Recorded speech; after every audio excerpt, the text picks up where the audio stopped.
અમરેલી જિલ્લાના કુકાવાવ તાલુકાના લુણીધાર ગામમાં આવેલા સરદાર પરિવારના ખોડિયાર માતાજીના મંદિરમાં ચોરી થઈ છે. બુકાનીધારી તસ્કરોએ મંદિરમાંથી માતાજીને ચડાવેલું ચાંદીનું છત્તર ચોરી ગયા હતા.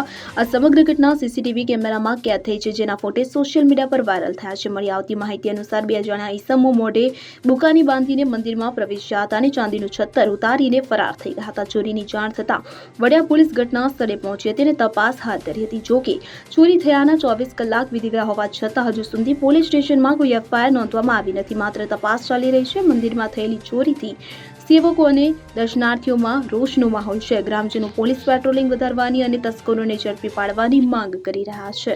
મેહુલ ત્રિવેદી સાથે CN24 ન્યૂઝ અમરેલી. હવે જુઓ દેશ દુનિયાની તમામ ખબરો તમારી આંગળીના ટેરવે. ઉઠાવો મોબાઈલ અને Google Play Store પરથી ડાઉનલોડ કરો અમારી CN24 ન્યૂઝ મોબાઈલ એપ.